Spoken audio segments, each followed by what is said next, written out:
So that kind of leads me, since you guys are so different in your approaches, I always like to ask people that I admire and that I look up to, why do you want to be great anyways? Whatever y'all doing, whether it's the podcast, music, directing, why do you want to be great?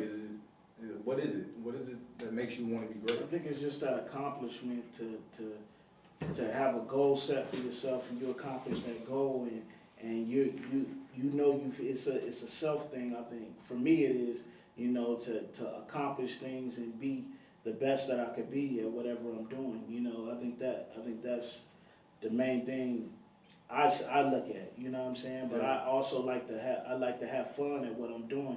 If I don't have fun at what I'm doing, I really don't want to do it. If I'm not really passionate about it. I gotta really be passionate about what I do. I gotta love to do it, and I want to see something gained from it. So I'm gonna set forth a goal, and then a system that works to get to that goal. You know what I'm saying? And take it step by step to get to it. Then once I accomplish that goal, I feel better about myself. I feel like I accomplished it. It wasn't in vain, you know, and I can go forward with the next step. I feel like life is just a journey of just succeeding. You know, you got to just keep going and keep going. It doesn't stop until you stop. You know what I'm saying?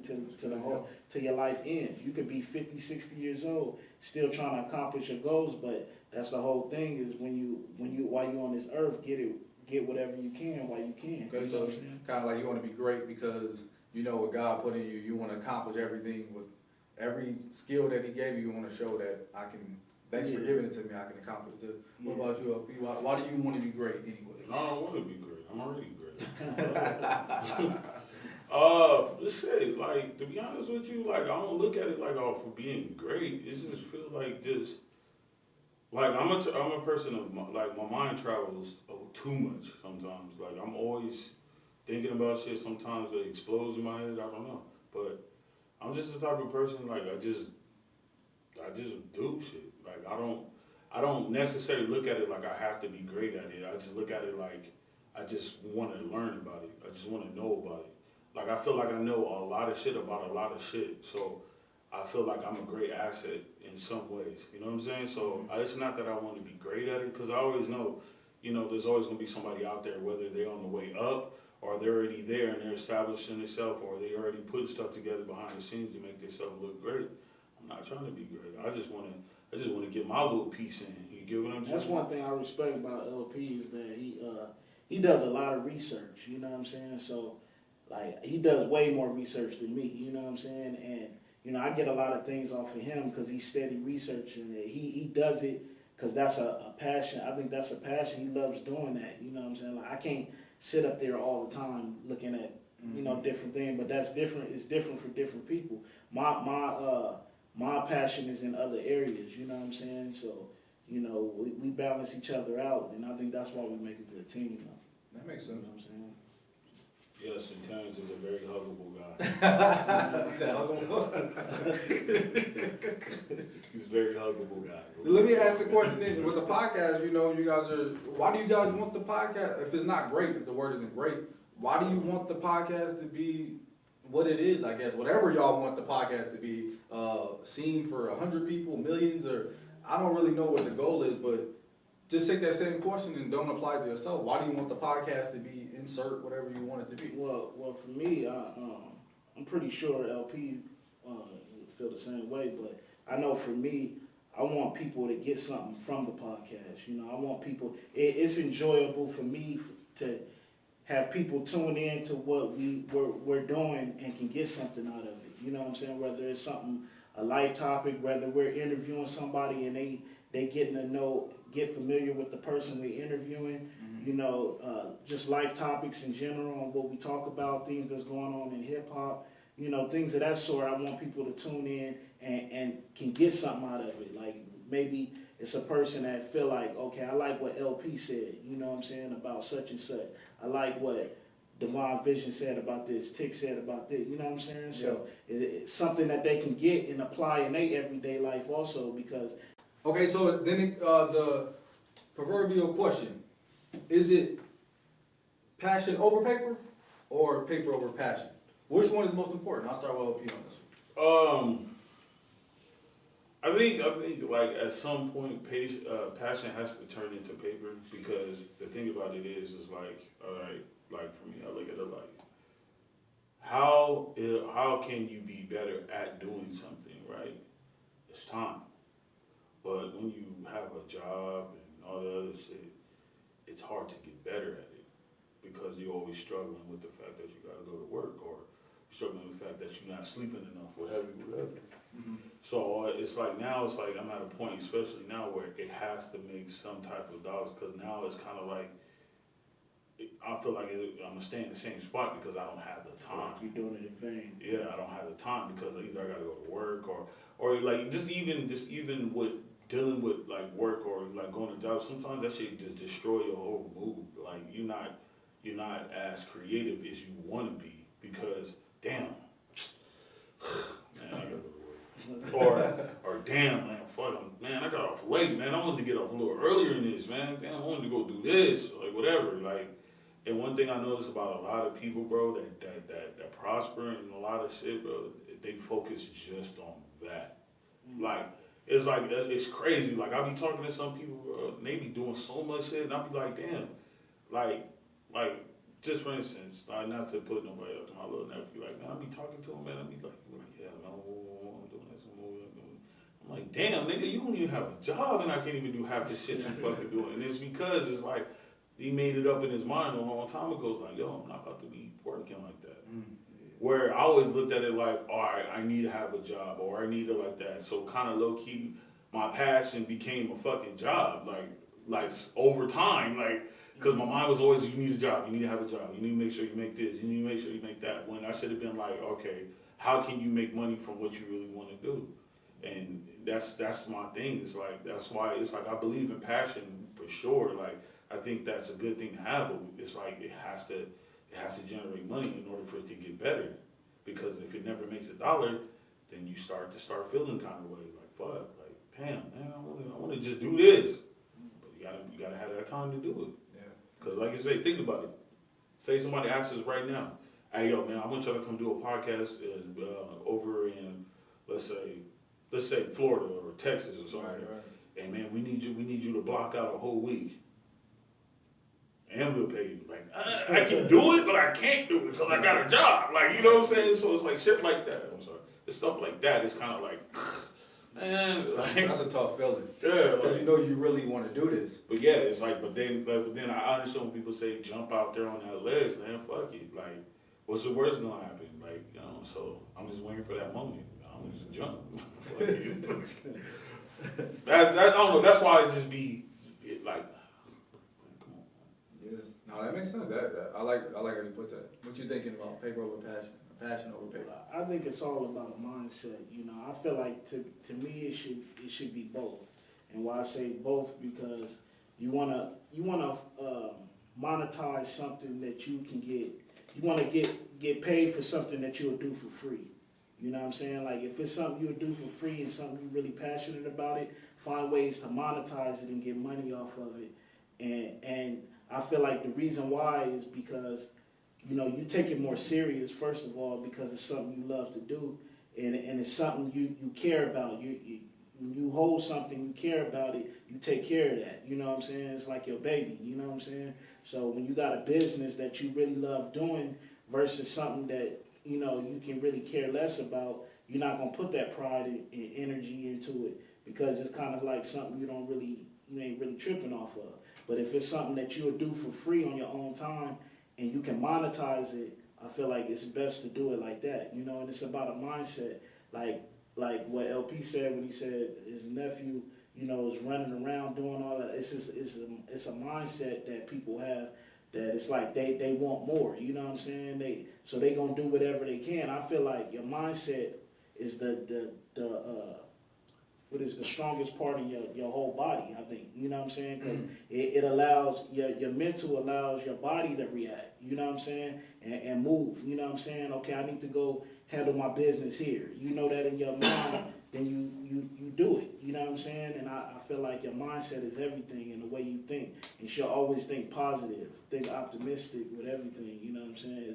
I know that's not really realistic to to be like that, but you know, Yeah, I'm gonna say that it sounds good. No, it sounds good, but you know, at least try. You know what I'm saying? As much as you can. You know what I'm saying? Not everybody's perfect. No one's perfect. You know what I'm saying? And you know, just do the best you can. You know, and always strive to want more. I mean, I mean, LB's talking about his mentality was I got to get a job. You know, his passion became getting a job, and you talking about a mentality thing. And to me, it kind of sounds like strongholds. Kind of like maybe it was things that you guys. Oh no, when I say passion get a job, dog, I'm just saying it. Not to say my passion is to get a job, but it seemed like my passion became Right, to get a job. to get a job. It seemed like a stronghold, which what I'm saying is like, maybe, I don't know who you've seen, but it's like, to be a man, black man, it means to work, provide. Oh yeah, To be a young black man, it means, whatever the case may be. So to me, kind of seems like a stronghold. So do you think your upbringing determines that stronghold? Do you think that's where you got it from, your upbringing and growing up and all that stuff? Or is it But I believe it comes within you more than your upbringing, I think, because, you know, certain things, you know, you get from, like, just say if you was missing a mom or missing a pops and you didn't get that structure, how you, it could affect you in certain ways, but overall, you know, your work ethic depends on you. I don't think it's something, your upbringing that allows you to, you know what I'm saying, have that type of work ethic, because you can get somebody with a structured home, you know, and you grew up in that structured home, and your pops or whoever it is in your family, you know, structure you to have values to where you gotta work and go out and get something, you know what I'm saying?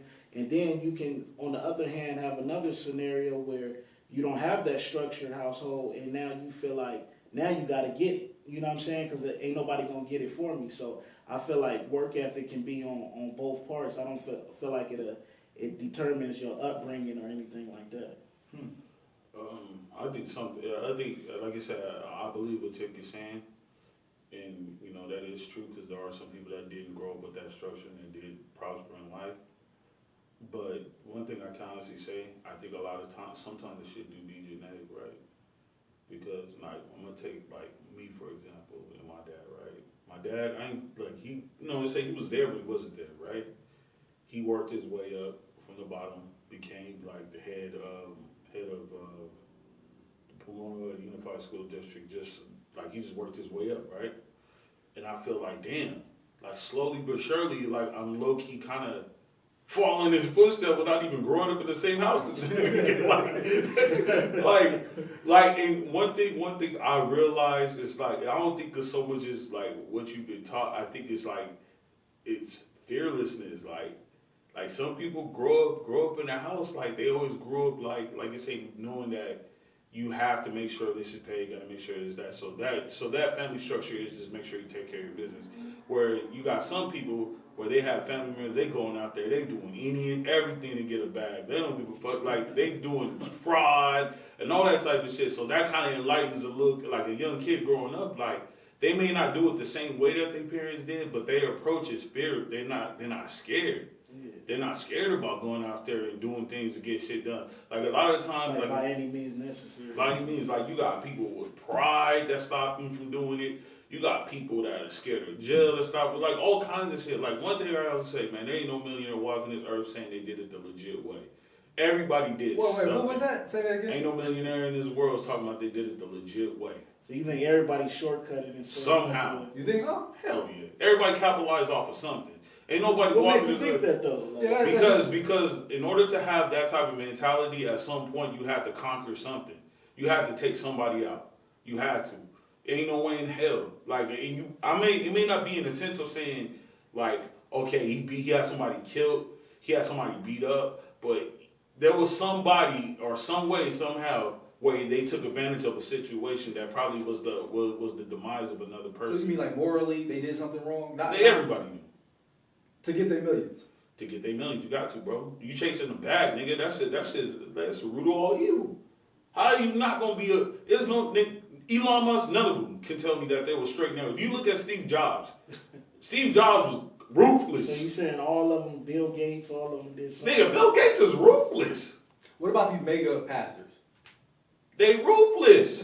But like ruthless in what type of Yeah, way? yeah, That Bro, okay, ruthless. What I mean is they'll undercut somebody. They'll do anything they can to get that position. You got megalomaniac. That's what they are, dog. In their mind, bro, they not focused. Like we thinking money. They thinking about conquering shit. They think about taking over an industry. What we think about athletes though? You saying the same way?